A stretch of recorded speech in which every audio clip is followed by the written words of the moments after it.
All right, hello everybody. Welcome to another episode of the Pull Team Podcast. As always, I'm your host Ray and Trex. I'm sick of politics. I'm gonna be honest with you. Why are you sick of politics? I don't know. I just feel like when I open up the news and I read the headlines, I feel like 80% of the headlines are just kind of like it's relevant stuff, but it's like, do I really want to commit the time to read a couple minutes, like take a couple minutes out of my day and read an article about you mentioned this to me earlier before the episode started, this new petition that Musk started Yeah, for what partisan judges in Wisconsin. yeah. These activist judges, as he puts it, I don't care. are deciding against him. But yeah, but like, come on, man. Like, you should care. I know this is like obviously democracy on the line, and I just couldn't care less about a republic, obviously. But it's like I'm getting like news fatigue, to be honest with you. There, It's like I don't like I feel like my stamina with politics is running out, and I think it's exacerbated also by being here in DC. yeah, I can agree with that. I was watching this other podcast the other day, and they were talking about how people like their attention spans are getting worse, so they can't even like read the news. And like, I used to read the news, I think, like every day last year, Mm. and then this year, like my news literacy has just like plummeted like horribly. Yeah, I don't know. It's not even that. It's just like I can't read the news. It's just like when I open up the news and I just see the front pages, like if it's just Musk, Elon, Schumer, I'm just like I Or just, like I'm becoming like what do you call econ broke pilled. Like I just go read the financial part of like news nowadays. the financial part is pretty fire. It's because it's quick. It's like you don't feel like you have to like the other episode that we were talking about eggs, and you're like you don't feel like you have to like learn to figure out But even then, it's what. like what are the prices? Are they up or are they down? I It's like know, and that's the part. But there's no I consensus think it anymore. is. I think there is a thing about have an opinion about all the stuff going on all the time, and then like that opinion being destroyed by the news having a new revelation about something or something not new coming out. And it's Mhm. like you feel like you always have to be on top of it. It's just so much work. Yeah, and I'm really taking to heart with this administration, this new cycle, the idea of like I have the right not to have an opinion on something. And I feel like, obviously that can lend itself open to a lot of attacks by people saying that, oh, it's because you don't care. It's because you're, partial towards the administration, which is why you won't have an opinion. But even like whenever I read something about like the Democrats doing something and respond, I'm like, it's like I don't in the grand scheme of things, it's just gonna play out the way it does, and whether or not I have an opinion on it doesn't matter. So I just take it as it comes at this Well, point. yeah, and sometimes it just feels like history is repeating itself over and over again. Like you're like someone will be like, "Oh, Trump did this," and you're like, you point out somebody Democrat did this, and like you just go back and forth, and just doesn't feel productive.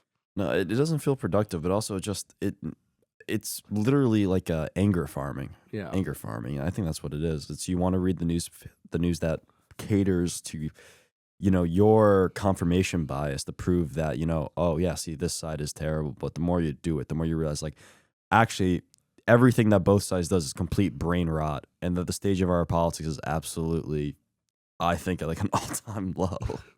see, you say that, but I think the other day we were having a conversation about how politics was so corrupt back in like the Oh '60s, my and god. then like nowadays it looks horrible and less stable, but it's less institutionally corrupt. Right. So like back in the days of my beautiful boy Nixon, right?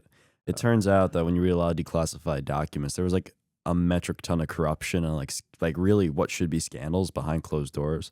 Like there's this book called like the White House Call Girls, where like a bunch of these like high-ranking politicians on both sides, they basically had access to like basically a call book of like a bunch of prostitutes they can have all the time, and they were like wiretapping was extremely common in government, and like everyone was wiretapping everyone. Everyone understood it in government as like something you did.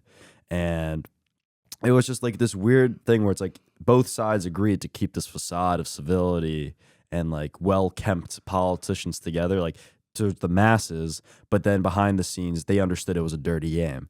Yeah. Nowadays it's like it's a dirty game. Fuck you. Like Yeah, but I it's not bet. really that dirty though. It's at the same time, like I mean, like looking at Nixon and LBJ, like I mean, like there was like article talking about how LBJ stole one of his Senate primaries from the opponent. Oh yeah, and that's like pretty hard to dispute against that. Like he completely rigged the Texas elections, or the Texas elections were like completely rigged back then. Yeah, but it was crazy to talk about the mob money though, Oh and I thought yeah. that was like interesting because I know I had a friend ask me to help them prep them for this topic about like if democracy or something.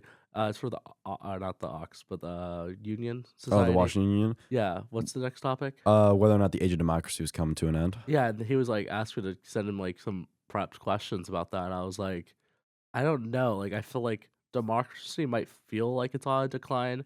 At the same time, we like in the '60s, we had mobs giving money because there was no financial laws, in place to like stop that. It was And also like, just a lot harder to track where well, money that's what I'm came saying. There from. was no campaign contribution. Like, there is Citizens United, Mhm. but at least we know like the corporations. They're not We didn't mobs. know like you know Yeah. some mobster giving money and being like, Well, not no, just that, but also like when you read about the political machines in the past, like Tammany Hall and the Chicago political machines, like they were known. They were, like they ran cities. And you don't quite see that nowadays, the idea of a political machine having such dominant control over politics in a certain area, yeah. at least to the extent there used to be. So it's like, are politics getting worse? You could actually debate that, but it sure as hell feels like we're not well put together Well, nowadays. yeah, and I'm somebody that thinks it's been a lot better. Like reading about party reforms, primary party reforms. I forgot which Democrat caused the party reform to happen on the Democratic side. RFK. RFK. Then Yeah, RFK, not junior. yeah, RFK, yeah. senior. And then there was the Republican convention, and I was reading recently about Reagan versus Ford. Right. And what happened was Reagan was pretty popular, but Ford was able to talk to super delegates and promise like trips on Air Force One, ambassadorships, and he was able to take the primaries from Reagan pretty quickly. And it's like, I don't know, man. Like that question about like is democracy on decline? There is some valid points on it, but at the same time, there's like some hopefulness from the '60s Mhm. with all these points considered. Yeah, I think though when people talk about like democracy on decline, usually the response to democracy on decline is like, well, the reason why democracy on decline is because we don't have a real democracy. We need to bring more democracy into democracy, and when we bring more democracy into democracy, it'll be more What democratic. do you mean by And when that, it's though? democratic, it's going to be good. More direct elections, more prime. Like for example, the primary system used to not be like popular votes by each Yeah. individual states. It used to be, uh, I guess the proverbial like smoke filled rooms, and there'd be discussions, and you would pick a candidate that would be this real compromise between state governments, state legislatures, or state parties. And there's a big debate whether or not our current primary system is better. It has its pros and cons, obviously, but a lot of people tend to say like, oh, the reason why it's just not things don't work out is because we just need to have empower the individual more, which I'm a little hesitant towards, but that seems to be the trend we're going towards. And I don't think it makes democracy better. It just changes democracy to be a different form of it. What do you think the effects have been though on like candidate quality? Coming um, from my home state, there's a lot of decline of candidate quality. well, the issue with when it comes to the primary system now, where you have it with just the popular vote, is that you tend to have the most fervent. I guess you could say the more extremist groups of the party tend to be the most active in the primary system, and you end up having a lot of these very extremist. I wouldn't say extreme, but relatively extremist politicians being put up for. I mean, you can see this with Arizona, where it's a red state, but with the candidates that you guys been putting up, what was it? Carrie Lake Yeah, is the big Carrie one. Lake Blake twice. Masters. Did he Yeah, lose? Yeah. Blake Masters, he was not actually. It was weird because I think he lost by 6 points or something like that. Mhm. But I had friends that were like Democrats in Portland, Oregon, that were like, "I'm gonna vote for him," and I was like, "What?" Like it was one of my like close friends, and like his whole family was like, it was after his debate performance, so he actually did pretty good on the debate performance. Mhm. And I was actually I would wonder if they're because we sent mail-in ballots pretty early Uh and huh. also like in-person voting pretty early. If we were to delay that by a week after the debates, I wonder if the election would have been changed Mhm. because like these people are very like left-leaning, but they're like I'm gonna vote for it. And I was like, okay, Maybe, but but the point is that before then, when you had like the state legislatures or these like big party guys within the party decide who was basically going to be the primary, was that basically they were a lot more willing to compromise and be realistic with a guy that can win rather than just having the more extremist groups of the party be able to vote for who they want. yeah, and I mean, for example, I think we're having a slight correction in some. I think some state elections, for example, um, as I talked about before, Trump has endorsed Karen Taylor Robeson, something that's more viable to win. We've also seen though on the Democrat side, they like in Arizona, in the governor election in 2022, Mm. that Democrats were funding some of the most extreme candidates for primaries to make sure because they were easier to beat. I Like, think that's slightly different, however, because for something like presidential endorsement by Trump, like that's not really a sustainable measure of how to have long term better picking of president like candidates. Because at the same time, like when I think the first time when you told me the story of like Trump endorsing one candidate and then realizing like, oh, very if we like, knew, yeah, and if we knew about the other person, we would have endorsed yeah, them. Like the issue with like the level of the presidential endorsement is that one, the president has to do a lot of his own research, or just whoever's doing the endorsement yeah, that's influential is doing their own research. When this just wouldn't be an issue, or it would be a lot less of an issue if you had, instead of those like the masses just, to be quite honest, was like following the president. It's actually an informed group of party officials saying, okay, who can realistically win? but I think party officials might get it wrong a lot of the time. Well, no doubt, but I don't think that the track record of the masses has been particularly I good mean, either. I would say look at like somebody like Trump was somebody that is not by any means somebody that the party insiders would have picked in 2016, Mm. but because of like Democratic primaries, we were like he was able to win a primary and actually become president. And according to some, they would say, and with that brought the extreme disreputation of our government and the Republican Party. So, I mean, depending on the way you look at it, but I'm sure Yeah, the Bush 41 types love the system that we had that got a guy like Trump in. yeah, Again, like this is not like a pro or anti-Trump. This is just simply an argument saying that maybe having, if you're critical of Trump, this is a good example of why maybe these, popular vote primaries necessarily aren't the best option. Uh, Flip side, I guess you could also say that. I mean, obviously, you want some degree of the popular yeah, will because that ended up being the contention with, Bernie Sanders and Hillary Clinton. The idea that the superdelegates kind of pushed out Bernie Sanders, and that was very costly to our yeah. Democratic Party, and a lot of people were very upset with that.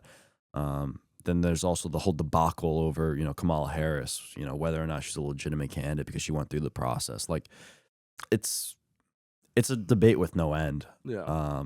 And honestly, I wish the news would talk about stuff like that rather than some stupid petition that Musk created that he's paying $150 Hey for. I man, find it like a waste of but it's a time. hustle out there, okay? Wisconsin, you can be signing a petition and make a few $100s, get your friends, family to do that. I mean, I think it's degrading to the political state of this country, to be honest with you. Like I would much rather the news discuss, I think, like actual systemic issues of the country rather than X those Y. What a fool. yeah, I mean, there's a place for it, but yeah, I mean, I think that's just what news outlets you read, though, essentially. I don't know because it's like I read I try to keep it balanced. I read the New York Times, I read the Wall Street Journal, I read the Financial Times, I read the Economist, and then I sometimes I love ground news on Instagram. Full disclosure, I think that I they're think your interesting. news literacy is not down. I think you just read a little much, and that's why you're burned out.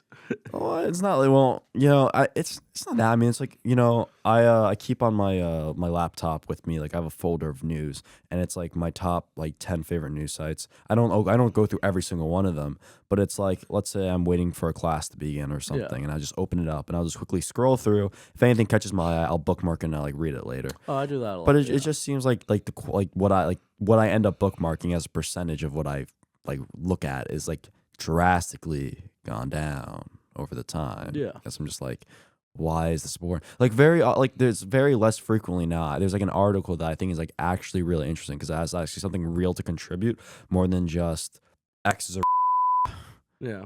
and and this is true. I think for the Wall Street Journal and New York Times and like honestly everything. I think Financial Times honestly is the best at actually writing interesting articles. I think they create really good pieces. I mean, I remember when I was sitting in class and I would send you articles that I was reading and we like talk about them, and like that kind of has gone down, and like Oh yeah. I for me it's really just how many questions you get asked about something because we're in an area where it's like you should have an opinion about every single thing happening. Which is not true. You reserve the right to have no opinion. Yeah, but at the same time, like, it makes me feel bad though when I'm like, I haven't read anything about it because I feel like I just shut down a conversation. And Yeah, then, but like, honestly, it's better to say that than try to have a conversation. I know, Pretend and that you know what you're that's my talking about. philosophy about that kind of stuff is like, I'm not gonna give you an answer because I don't have an answer and I don't want to make one up for you. And then like you'd be like, wait, that is that what you believe? And like a couple days later, I'm like, uh, yes, and Between my double down on it. between my sources of seeing it in a dream and I just made it up, I Oh. think I'm pretty rock solid in my opinion. Yeah, who was that wrote that down? Oh, it was like this it was like this obscure French philosopher in like I think the early mid 20th century. And a lot of his philosophy was based off like mysticism and like dream theory. So he thought that it was acceptable. So okay, for reference, there's a reference Trex and I like to bring up a lot as like a joke, kind of mockingly, where it's like source. It was revealed to me in a dream. And the story behind that is that it's actually in a book. Like there's one book that's on philosophy written by this dude, I'm forgetting who. And one of his footnotes literally is, it was revealed to me in a dream. And it will forever be one of the best citations in history in my book. It lives rent free in my mind. I cite it all the time. No, it's a great citation. And it was like, it was actually used in an actual like piece of philosophical literature. Unironically, the guy used it. It was hilarious. Revealed to me in a dream. Yeah, some nerd lore right there. No. But what were we talking about?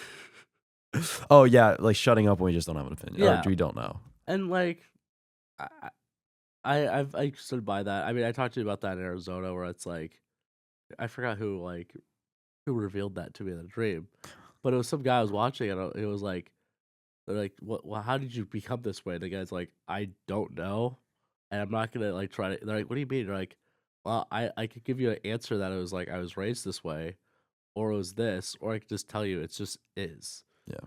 And I kind of thought that was kind of real because I think a lot of times we force ourselves to take a stance, and when we take a stance and then we get attacked on that stance, it's like then we double down on a stance that we maybe not truly believe in, Yeah. but we have to double down on it because that's who we are. That's how our identity is now. Well, that's why I tend to think that a lot of people just tend to toe the party line because it's hard to come up with like, an opinion on everything. Yeah.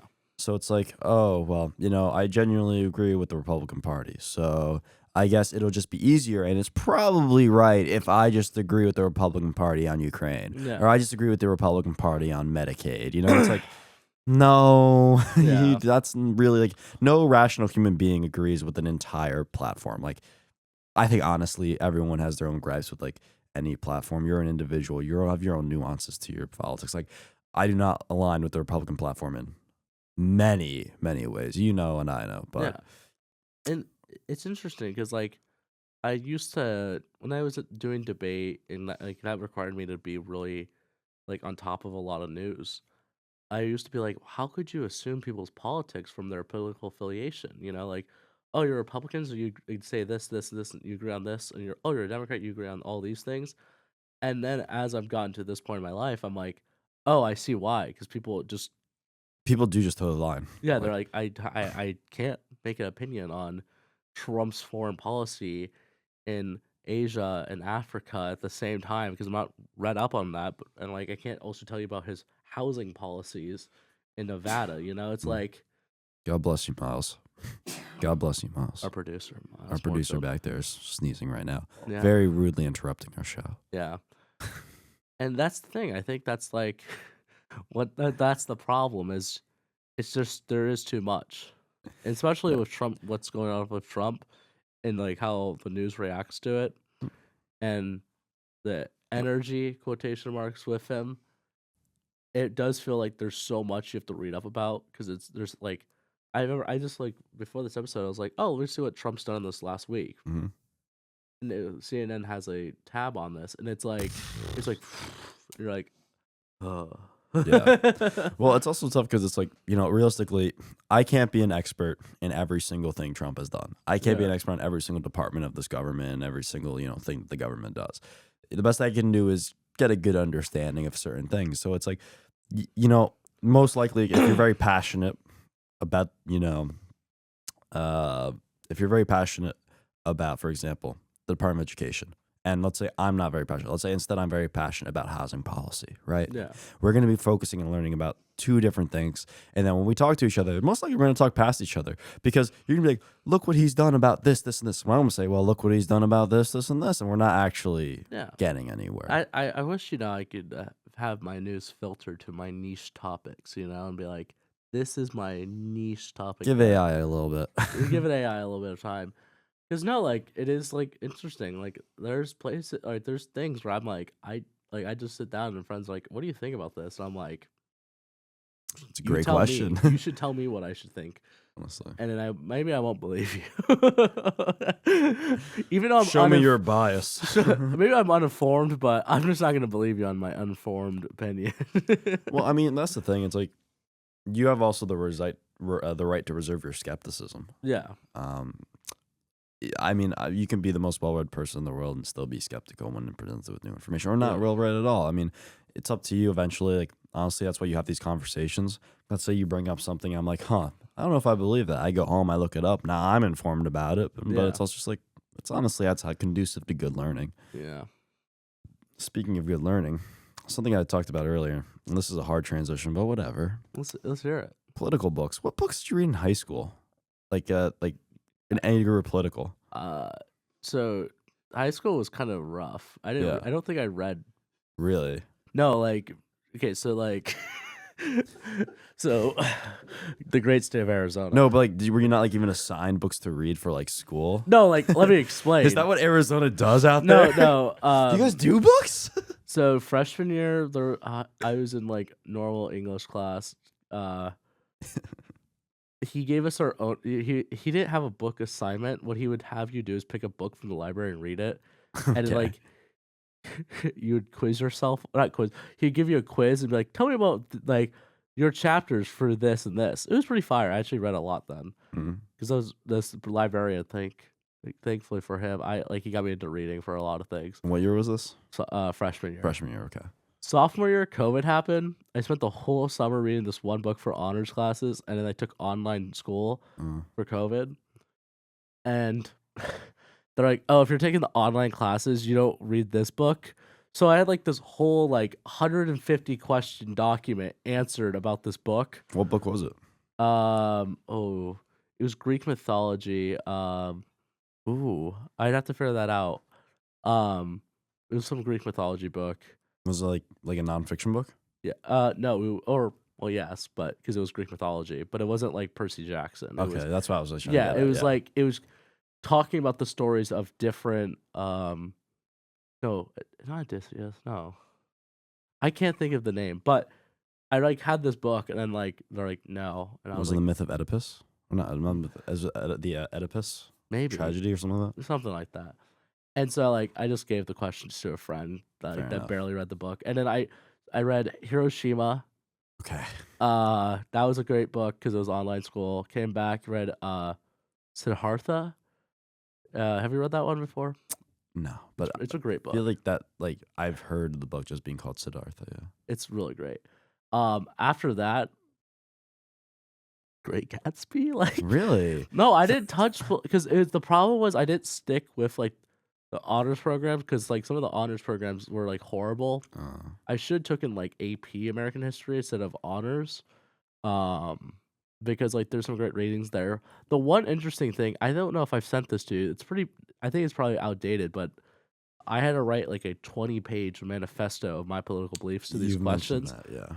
And actually, it was he was just answer the questions, my teacher. But I wrote 26 pages because I did dictating, and I just spoke about the questions I was having a conversation. That was pretty great. But most of my reading in high school was just me doing debate and reading research papers. That's so interesting because when I was in high school, they had me reading constantly. There was only one year I really wasn't assigned a lot of readings, and that was my AP language. It was something about writing essays, so I was writing essays that entire year. But every year I had to read something, and then we had a whole unit on just dystopian, dystopian, utopian books and novels. So I read Animal Farm, I read Fahrenheit 451, we read Animal Farm in middle school. Really? Yeah. Yeah. I think I had to. We had the unit in middle school, and then in high school we had it again. So we had to read like a different book that was like kind of that. I read Brave New World, which I thoroughly enjoyed.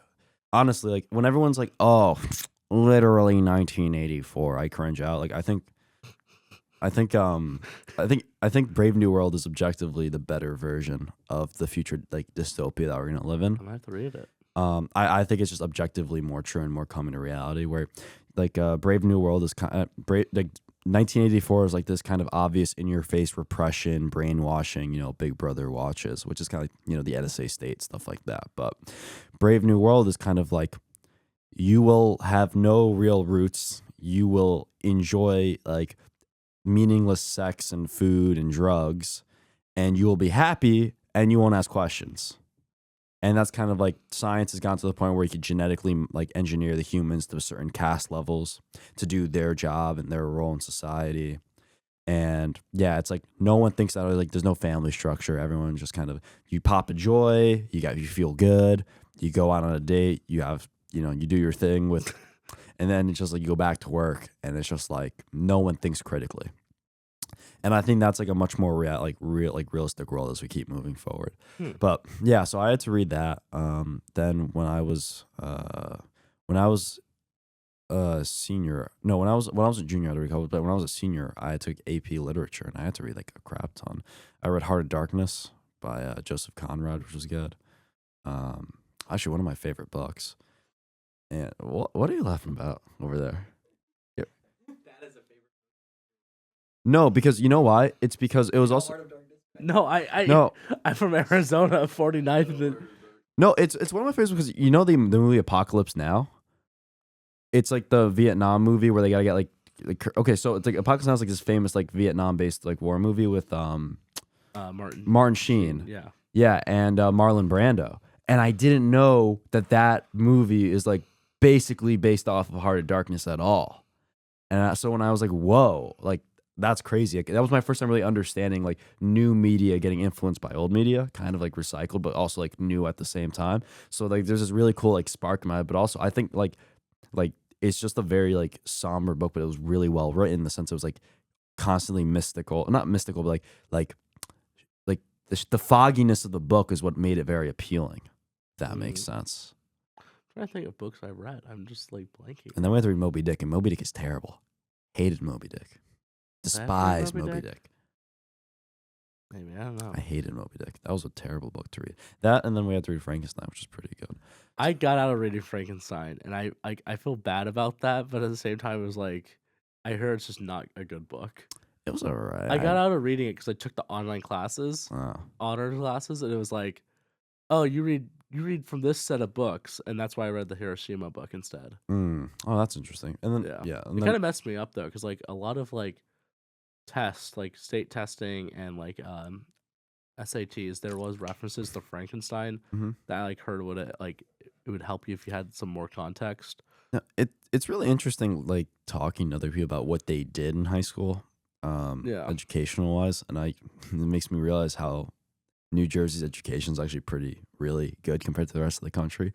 No, objectively. Like, I'm sorry, it shocked me the amount of people who can't write essays coming to college. And it makes me realize, that's probably the strongest argument for why we might need more federal intervention in state level education. Because, oh my God, there are some people. Left behind, not no child left behind, but oh my God, there are some people that I've met, like at GW, who come from different states. And I'm like, obviously, we did not get nearly even remotely the same education. I went to public schooling, by the way. I went to public school. So I'm not like talking like some preppy, private school kid who got like some fine ass education. Like my public school education, I'm hearing some other people. I'm just like, wow. So you're Am I one of those people? No, Trex. Sometimes. You look to the left. Your eyes beat it to the left right there. Sometimes, Trex, you concern me. But not like some other people where it's like talk to me about water. In history 101 class, when we're taught that an essay should have an intro, body, paragraph, conclusion, I thought this was like a foregone conclusion by now. That was like everyone knew this by now. Wait, we're supposed to have an intro? Exactly. A thesis? Wait, what's a thesis statement? Oh God, no. But see, like I don't know. It's like And then these people think that they can have an amazing political opinion. I'm sorry. Like, no. Is this for your take of like, I don't want an opinion because maybe you have an opinion, you just don't want to say it because you're like, you can't comprehend what I would say to you. No. I think Here's the intro. no. The truth of the matter is, I think only fools take an opinion on everything. I think fools take an extreme opinion on a lot of things. And I think the truth of the matter is that if you take an opinion on everything, you're wasting too much time, too much energy, and you should learn to write an essay. You know, you said this comment about Arizona though. I don't know if this wasn't a comment, but you go, I'm really shocked with how many people know what's going on with their water here. That was shocking to me. When I was in Arizona with Trex, the amount of people who knew about water processing plants, types of water, like, and How much water is being used on this golf course, or how much water they recycle. yeah, no, it's crazy, and it's like that's a good example of like why we need regional education. Because like I'm sorry, like in New Jersey, like the demand for knowing about water is not nearly. Do you guys have like old like pipes though that are like with like copper or like lead pipes? Well, Or, like, okay, everyone knows about like you got to replace the lead to copper pipes, I know, stuff but like that. like, But it's like I never heard of brown water. I never heard of like this water, that water, and like this like going through like water like processing plants, like I try to get you that tour, man. It's life changing. it's all right. I think maybe the most, as I come up as an older guy in my life, like the most stereotypical thing ever is that I get really into infrastructure. I love infrastructure. Yeah. Infrastructure is like My infrastructure was my water. Yeah. Yours is like metros and trains because you guys have that. no, I guess. What I mean, again, I guess it naturally follows. What your state really needs, kind of. Yeah. Like New Jersey is a very in transit state where like, you need to have the trains, you need to have functioning trains, you need to have functioning buses. So I care a lot about having really good public transport. But then Arizona, God forbid your buses, are actually decent. We have good buses. I don't know. According to everyone who said they've taken them, it's Yeah, you asked people that drive cars primarily. If you have a car and a bus, you primarily want your car. No, but even them, you can play your own music. Even they were saying that those buses were sketch. Just sad. Yes, because they have their own car. The buses. They probably rode the bus one time when they were like 10, and they're like, "This is sketchy," and then they became 16 years old, and they're like, yeah, I never rode the bus again." Source. Probably. Oh, they probably. I saw it in my Good damn conjecture. dreams. Okay. No, but I mean, I I just think it's weird how in Arizona you guys don't read books, but then you'll know We all read all books. about like water I'm rights. not a good example because like I like for like high school I did like the bare minimum on the books so I could do more debate. Like I would like try to stay focused on doing debate. Where there's like people that like read a lot of books. Like they read How to Kill a Mockingbird because they took like AP every single year. Oh my gosh. But like for me, I was just like I just didn't read. I also just took like some easier classes so I could do more debate because I loved it. What do you think? Like, how did debate impact your education? Honestly, it's helped me BS a lot of things. Okay. No, like seriously, like there's been times like in our class last year, politics of values, where like I would get asked an opinion on something, which I was like, huh? And then I would just relate it back to nuclear weapons because that's my wheelhouse for like debate because that's a lot of my topics. Or like when we talk about religion, like I have a lot of stuff that's not theological about religion, but it's like I know a lot of the impacts of religion on our society. So it showed me like a lot of different things, like talk about high-speed railroad and kind of how to look at problems in a different way. Like one of the arguments against like some ideas of high-speed railroad in America is we don't have enough straight land, like flat and straight land to like make it fast. So like you can make a railroad, but because it's not straight enough, it won't be high speed or something like that. But then what about like okay, I'm actually curious because I really want high-speed rails in America. But like the California projects, like what about them? Overregulated, too many environmental protections. Texas has one that they're working on that's like kind of fine, but they're going through the court systems for eminent domain.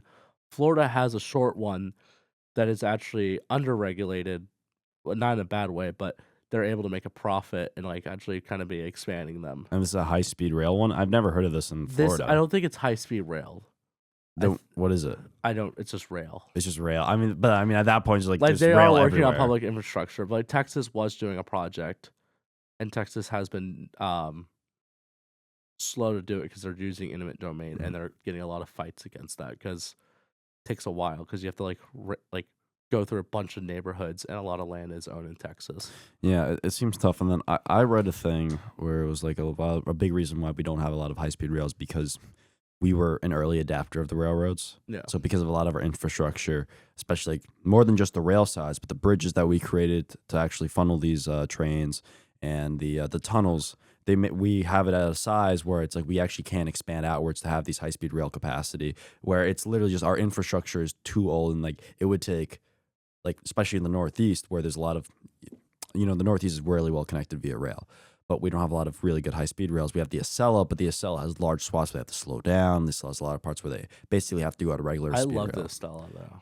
I love because like being from Arizona and coming to DC and then being able to go to New York. But to me, it's like it's not worth paying the amount that you do for 30 minutes quicker. Yeah, I don't take the Stella every single time. Yeah. I like took it like a few times, but I just love Amtrak on that because it's actually really nice. But I was looking at this. I was watching this video by the B1M, which is I think a really good YouTube channel. They talk about like massive like engineering projects throughout the world, not just in America, but throughout the world.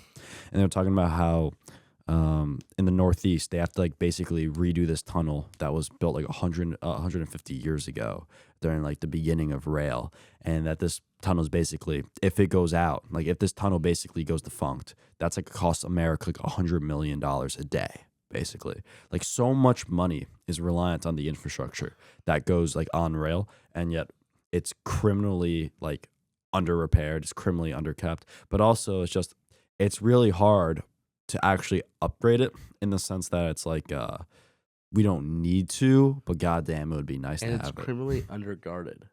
In Arizona, my grandpa was talking about this with us. Remember? Oh, the Nikes. There's like $500,000 worth of Nikes. yeah, stolen. that was weird. Cowboys are out west, man. They're still out there, still in Nikes. Yeah, Trades in California and Arizona, there's still like train stick-em-ups where like $3 million worth of Nikes have been stolen off the trains. That's crazy. It was crazy to find that out, and I was like, huh? Yeah. Huh? And like I can't wait till, I think you said this, I can't wait till Nike hires like a private security team and have to defend it off. Well, this is what I want to know in the future. Okay, hear me out. The future, the future of drone laws, because it's only a matter of time before Amazon starts getting drones that just drop off your package to your house. But then people are going to create pirate drones. They're going to capture the drones that are delivering the packages. They use those nets. Yeah. So then Amazon, every time they send out a drone that's going to deliver the package, they got to send out it's like a fleet of ships, like Defender drones that go with that big drone that delivers the packages. So you can have like these giant drone warfares in the sky of like the pirate drones versus like the fleet of like the Amazon drones with like the mothership with all like the goods and the riches of like the packages. I think and all the Defender like drones around. I'm about to it. ruin your dream for this world. Don't do it. I'm actually really excited for this. Like the noise from drones is just why it's not going to ever happen. It's like planes with like how what's like paths they could take over neighborhoods. It's just not going to happen. But I don't know.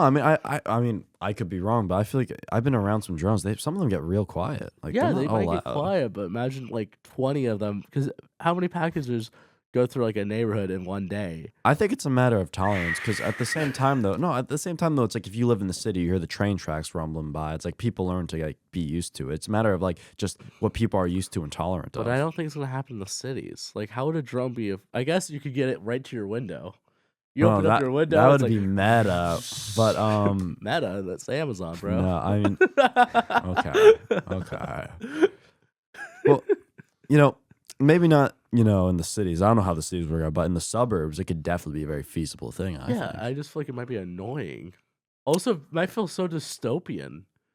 That's just optics of the point. I think it'd be pretty cool if I order my thing on Amazon instead of seeing the guy pull up, drop off. Which, by the way, I mean, The human interaction, the human interaction of seeing him on the Ring camera, sitting there, waiting for the drop it off, leave, and then go grab it. Hey, the human interaction. I sometimes drive up to the house and see them drop it off and just talk to the guy and then take the package from him. Wow, and you will be deprived of this. I will be deprived You because will I'll be have a so drone that's gonna deprived. get like shot by my neighbor because he's like they're invading and This like, is the end of democracy. it is that people don't talk to people anymore. Wait till there's a disgruntled Amazon worker that places bombs and all these things.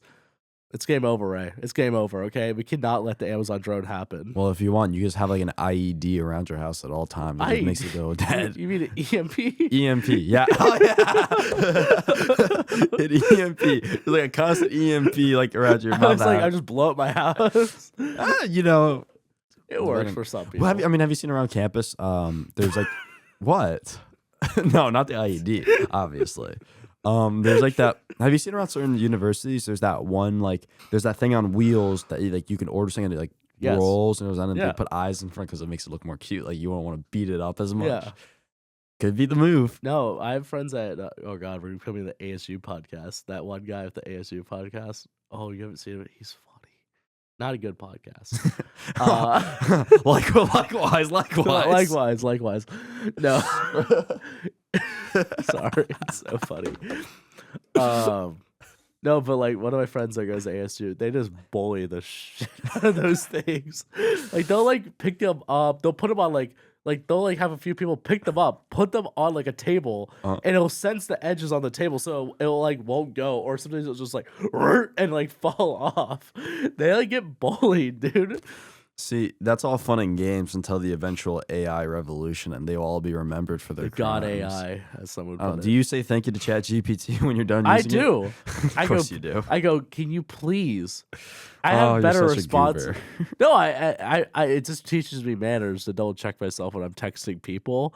Because imagine if people that talk to chat, how they talk to ChatGPT, they're like, make it more human, and then they start texting people, and then it's gonna come off. They're like that guy from that one movie with the drums, the drum guy. I forgot The drum guy? What? the guy. I don't know. He like was like this. Oh, Whiplash? Whiplash. That's the movie. It's gonna come off. You're like screaming at him like you're Chris Simons, like do it better, and it's like. Oh, he was just talking to AI too much, huh? I think it was, bro. Because think about it. Have you seen people talk to AI? Have you seen how people like text AI? Yes. They're like, make it better. Make it better. More human. You did it More. wrong. More. More. So like that's what I'm saying, man. Like it teaches me to be like, oh please, oh thank you, oh my gosh, perfect, thank you so much. So when the AI revolution happens, I won't be taken out. You will. Whoa. I can't wait till the AI scandals come out from you, man. How you be talking to AI? It's horrible. Okay, no. Okay. What's okay, one, I give its due Wait till the respect files for it come being out. a bot. For What it people being a will be bot. worried about, what we have to worry about, I still say thank you. But what I am worried about are the people who end up actually never mind. Okay. I'm not gonna talk about that. But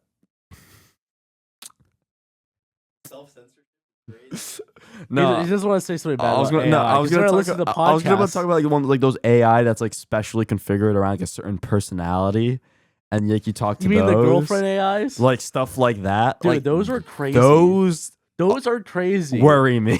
Those scare me. Those are on the like the up right now, and No, it's like It's crazy. like you mixed that with like think about it, the AI, just like AI with the personality of like some like girl, and then you put like a VTube character over it. Oh my god. Done. And Done. people are that's happening. The incels. and that's crazy though. That actually is happening. And I saw one person or this YouTuber I was watching talk about the industry, and what they do is they'll sell you a subscription for $40.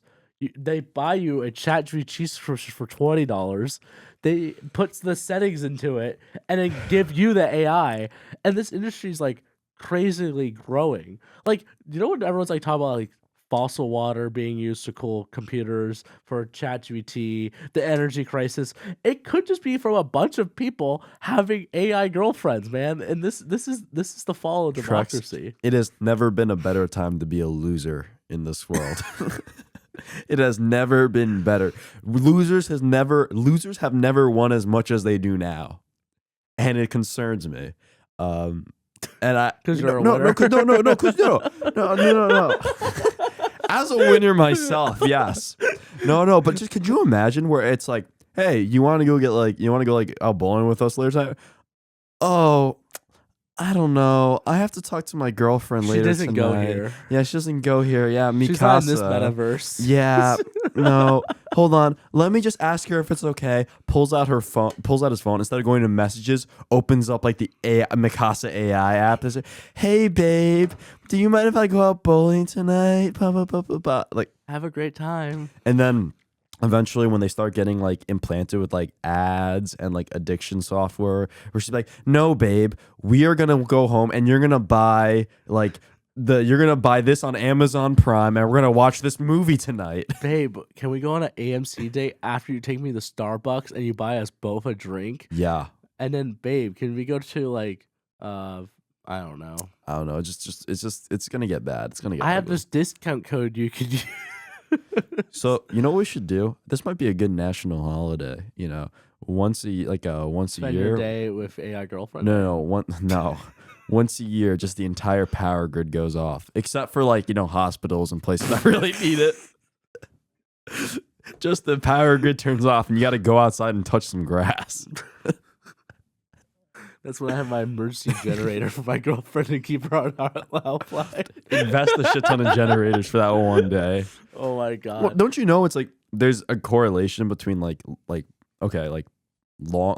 blackouts that last for a duration and birth rates. Like New York City, when they had the Great New York City blackout. Oh, I was in it one time because they had two. Yeah, but the first one I think was like the one that was like out for like a whole week or like a couple days at least. Yeah. Dude, birth rates spiked like in the 9 months that followed that. That's crazy. Like you just give people like a little bit of time without their phones. It's they like go they were back to caveman No, instinct. literally. I mean, think about honestly, I generally be why like birth rates are plummeting because people are on their like phones less or phones more. If people had more free time and had nothing to do, they would just do it more. Straight real opinion. Okay, but I was in the second blackout in New York. It happened the same. The statistics don't lie, Trex. Okay, sure, Ray. But the second blackout, that was crazy to me. You know why? What? I was visiting my uncle, and we are on his rooftop, like of his apartment building, and then the elevators were out, and we had to walk like 30 floors, until the power came on, and we had to walk maybe like 5 more after that because there was no elevator access. That sucks. Yeah, and it was crazy to look at it because half the city's power was out, and we drove to another part of the city to go to dinner, and you look out, it was just like black, just the whole city was out, and it was crazy. Like, could you imagine if you're like a person with like a disability and you couldn't like go down and you live on like the 40th floor and you couldn't walk down? Scary, Like, dude. you're trapped. Yeah, no, that's scary. Like our apartment, when we're getting those emails, and it's like, the power is gonna be out. If you're on a ventilator or you have XYZ, please contact us and we'll try to figure out if we can get you a generator or just leave the building for 10 hours today. And I'm like, huh? It's insane. It's crazy. But it's like I read this thing. I don't know how true it is, but it was like before elevators came around, before before it was easy to go upstairs rather than going upstairs. I read that like in certain European cities, like in the past, it actually cost more to be on the first floor because like the richer people would be on the first floor because it was like the poor people had to walk all the way up and down the stairs. I don't know how true it is, but that's something I read, and it's like they didn't really care about the views because they were like relatively well off at the time. Yeah. But that's what I read. It was like actually like in the past. Again, I don't know how true it is, but it's like the richer people had the luxury of being on the first. I could see that so easily. Yeah. Being honest, that makes so much sense to me. Now I look at the first floor that all I think is cockroaches and rats. Yeah. Like there's one place, there's our apartment, and there's one, I think maybe a couple places actually that are on the first floor that I'm like, yeah, well, no, nah, right, no. But if you had to walk up, if you had to walk up 8 flights of stairs every day, yeah, I think I would maybe consider it, especially moving in, dude. Yeah. When I had to move this couch from a couple blocks away from our house, that would be terrible. That was horrible. And my uncle actually lived in a place that was cheap in New York.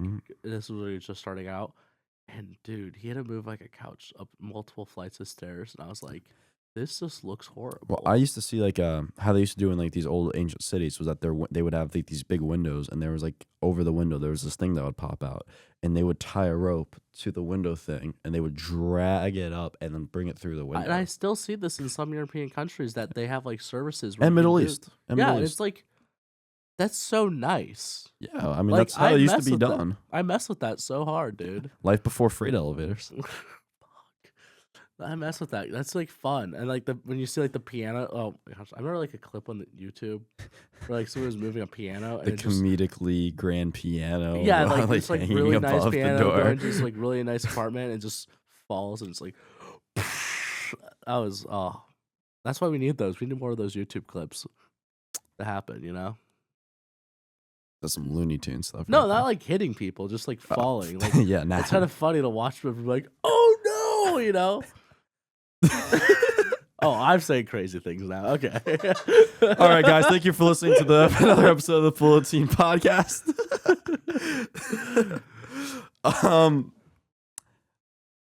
No, Thank you for having me. actually, thank you for listening to the Bullet Team Podcast. We hope you enjoyed today's show. Trex, thank you for coming on and Thank you. talking. Have a nice one. Actually, end. Okay. Yeah.